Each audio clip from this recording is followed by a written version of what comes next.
He thought it was just an old staircase hidden in the woods, but what Peter found underneath it led straight to a Cold War secret that had been buried for decades. Money, weapons, and passports from around the world. And when the FBI got involved, the truth shocked even the experts. This isn't just a story, it's a real-life mystery that finally has an answer. And you won't believe how it ends. But before we start our story, smash the like button, make sure to subscribe, and hit the notifications bell so you won't miss any new stories. As always, he walks along the beautiful creeks and rivers in the forest. Normally, Peter has a fixed route, but today he plans to take a different route, a little deeper into the forest. The forest is very big. Chances are that Peter will lose his way. The forest is tens of miles in size and has several paths that all lead elsewhere. This time, Peter wants to get off the path to see more of nature. Just to be sure, he has informed a friend that he's in the woods. If he doesn't return in one day, the friend will call the police. When Peter has walked about 3 kilometers into the forest, he comes across an abandoned barn.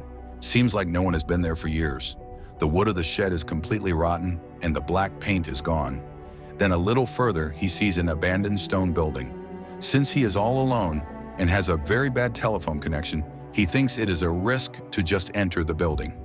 First, the building could collapse when he goes inside, and second, there could be someone or something in there. But Peter is naturally curious, so he decides to take a look. A few meters from the abandoned house, Peter sees something in the bushes. Because of all the vegetation, he cannot see exactly what is. It looks like an old fence with barbed wire. He walks a little closer to see what the object is. Once closer, he sees that the object is a staircase. The stair is completely covered with moss and weeds. The bottom steps are completely rotten. It looks like the stairs have been there for years. At the bottom of the stairs, he spots something shiny. It looks like something made of metal.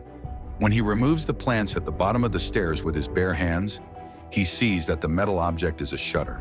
With all his strength, he pushes the stairs a meter to the right so that he can open the hatch. There is only one problem. Peter is a muscular man, but he still has trouble opening the hatch. He tries several times to open it with both hands on the handle. The handle is smooth, his hands slide off it all the time. The hatch just won't open. Peter decides to try something else. He finds a steel pipe a little further. With all his strength, he pushes the pipe under the handle and tries to use it as a kind of lever. After more than 3 tries, he is lucky. The hatch suddenly opens, and to his surprise, there is something down there. He is looking straight into a big dark hole. He quickly searches for his mobile. He shines with the light of his mobile at the big hole and sees that a staircase descends a few meters. Peter spots a kind of stair. It looks like an old wooden stairs. There seems to be a kind of corridor. Peter can't see the end. He knows that anything can happen when he enters the tunnel. Maybe the tunnel is decades old and about to collapse. Yet this thought does not prevent him from entering. Carefully, he enters with the light of his cell phone shining in front of him. He walks step by step through the tunnel, hands out in front of him. He slowly moves on. There's a scent in the tunnel he has never smelled before. Where does the smell come from? There seems to be no end to the tunnel. Peter has now walked about 40 meters in pitch darkness. Suddenly, he sees something a few meters in front of him.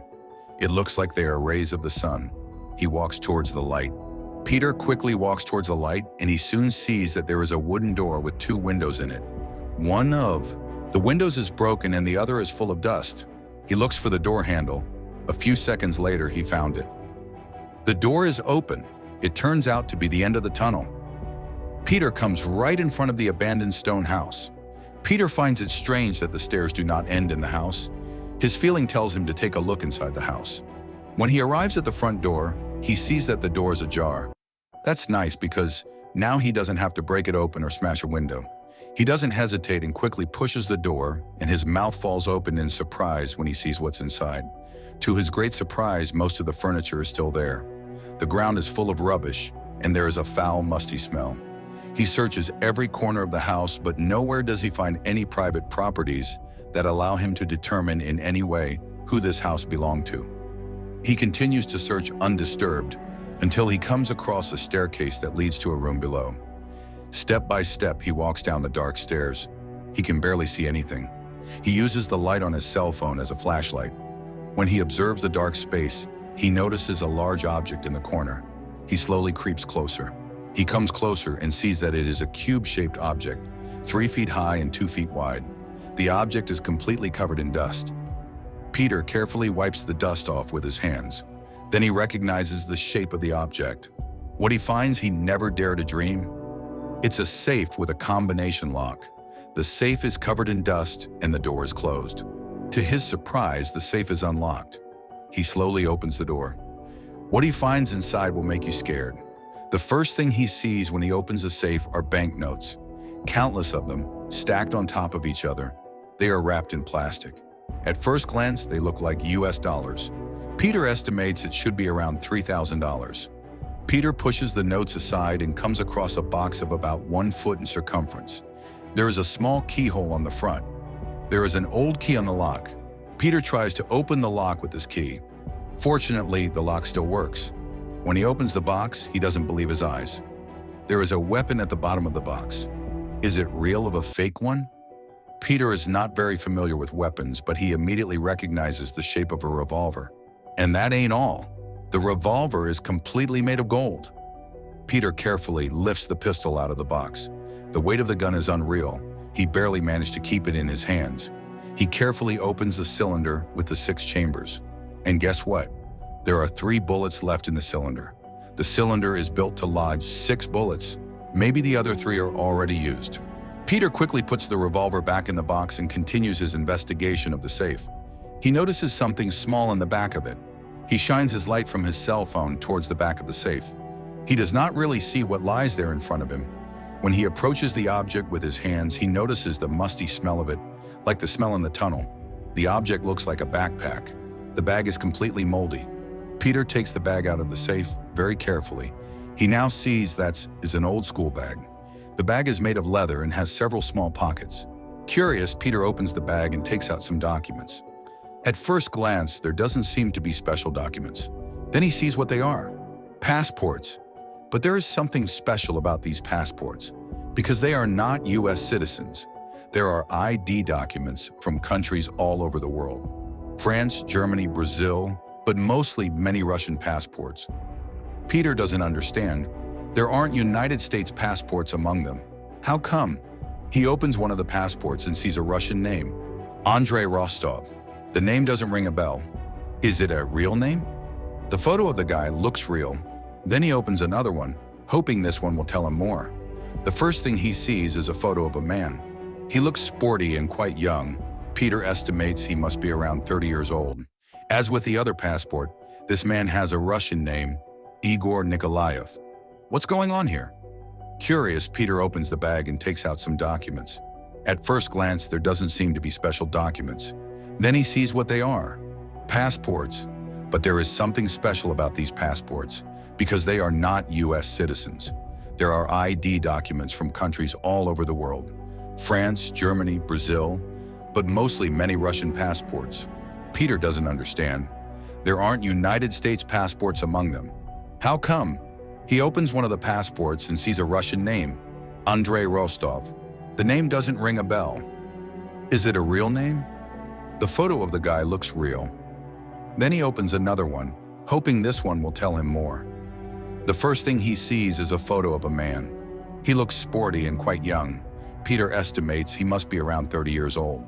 As with the other passport, this man has a Russian name, Igor Nikolaev. What's going on here? She spoke to the detective, and the man would love to hear Peter's story.